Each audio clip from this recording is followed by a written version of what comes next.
Today is day 14 of Bible in 90 days, or What's in the Bible, where we're reading through the whole Bible from Genesis to Revelation, just to get a feel of the entire story of the Bible, where it starts and where it finishes. Because normally on a church Sunday or Bible study or whatever, people are usually just studying one book or just one verse or a few different verses, but I thought it would be good this time around just look at the entire Bible and see what it says. So we've read through Genesis, Exodus, Leviticus, Numbers. We finished Numbers yesterday and we go into Deuteronomy, and today we continue in Deuteronomy.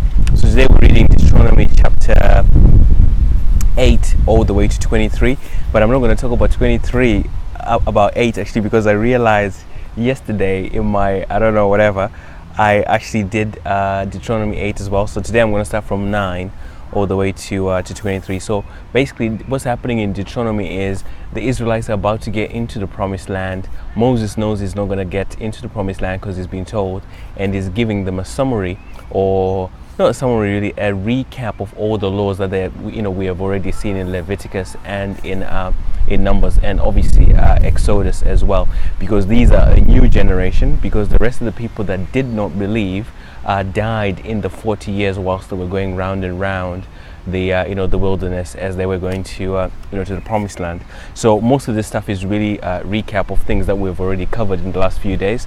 So I'll just touch on a few points, then we'll continue. But when we get to Joshua, I think that's the day after tomorrow, that's when the story is now a fresh story, just continuing. So Deuteronomy chapter 9, they're reminded that they're not getting into the land because of how good they were, rather how wicked the nations that were there were. Reminder of the instances where the Israelites misbehaved, places like Taberah, Kibroth Hatava, when they created the calf idol, etc. And they also reminded of how Moses kept interceding for them, that most of the time that they were not completely destroyed by God, it was because Moses was interceding for them. We get into Deuteronomy chapter 10, we hear how the tablets were rewritten. If you remember, the first 2 tablets, Moses broke them because he was so angry. So he had to go back up the mountain for God to write 2 new tablets. We have about the selection of the Levites, how they were actually selected and how they became, the priestly nation. That all God required for them was to walk in his ways, and how Israel had been selected and chosen for a specific purpose, and the covenant that was there with with Abraham. We also get to hear about the justice, the righteousness, and the mercy of God, and how they just started off as 70. Now there's a multitude, millions of Israelites at this point, but we remember that when they got to Egypt for the first time, it was only 70 of them. So God obviously had made on his promises to Abraham that they would be a multitude more than they could number. We get to Deuteronomy chapter 11.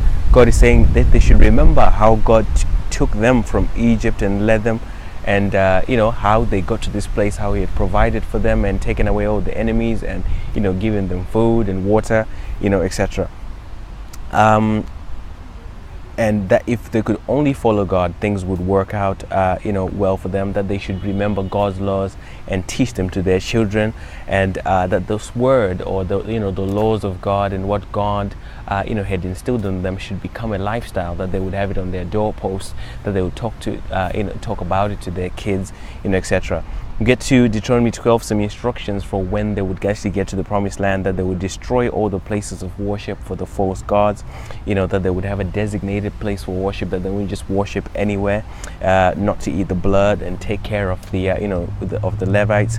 We also have warning against curiosity, because he was saying, listen, when you get there, don't be asking yourself, oh, how did these people used to worship their gods, and find out, because that kind of curiosity would lead them into almost worshiping those same gods. So it was more of a warning that they would not end up doing the same thing. Deuteronomy chapter 13, how they were to treat people among them who tried to take them to worship other gods, whether it was a prophet that was making huge signs, or whether it was a wife or a child or whatever. There was a certain way that they were supposed to treat people who were trying to lead them away from God. So in the Old Testament, from what I see, particularly idolatry, i.e. worshiping other gods, was not, it was not a great idea. Let's just put it that way.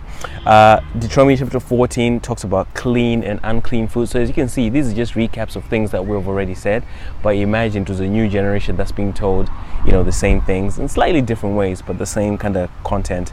And also the tithe of every third year. So at what they used to do, because the Levites, right, were taken out of all these tribes. There were 12 tribes remaining.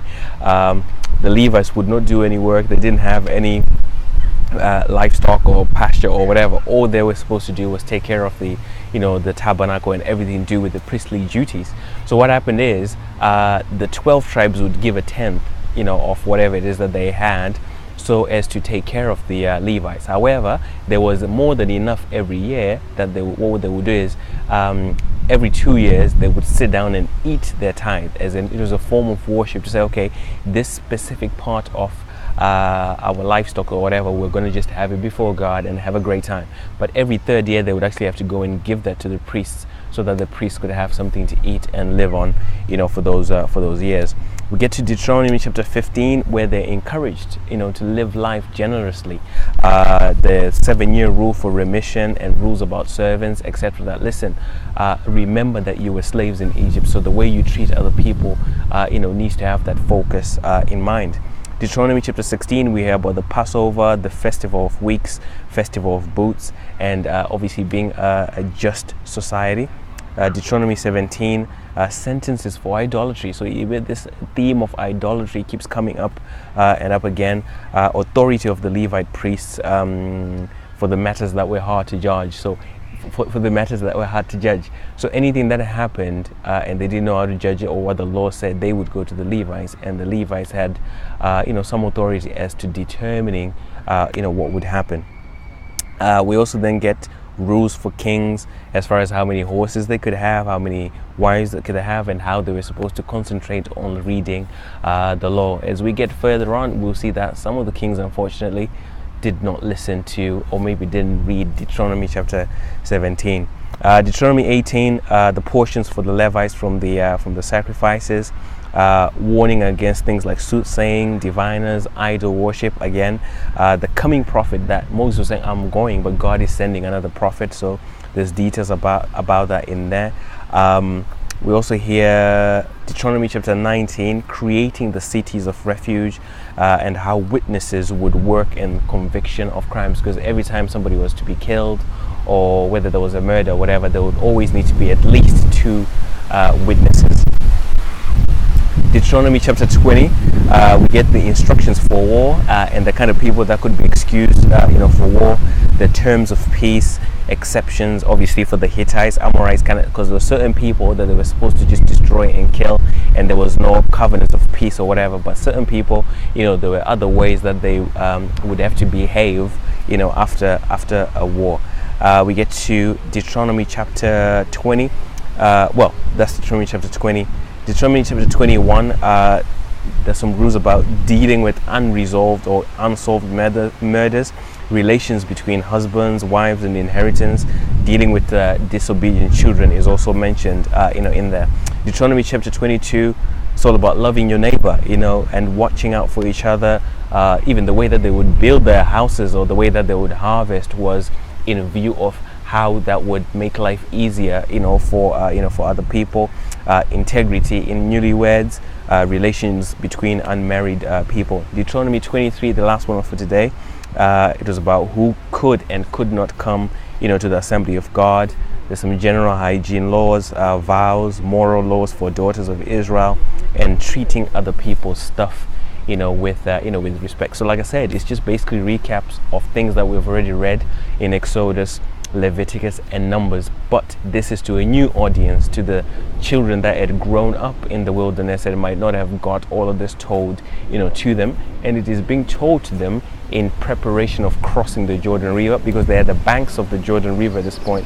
So they're being told in preparation of getting into the promised land. So yeah, that's day 14. We'll continue in Deuteronomy tomorrow. Then the day after, we should be in Joshua, which should be very exciting, because obviously that's when we get to really see how Joshua played a massive part in the history of Israel. So yes, hopefully you're enjoying the videos. Share them with your friends, like the page, subscribe to the YouTube channel, or just come back every day and see and see the videos. And hey, if you're reading too and I've missed out something that you think is really important to summarize, or maybe I've lied about something or whatever, which I'm not gonna, but if I have, yeah, then let me know. Let's do this together, because this is not about what I think about the Bible.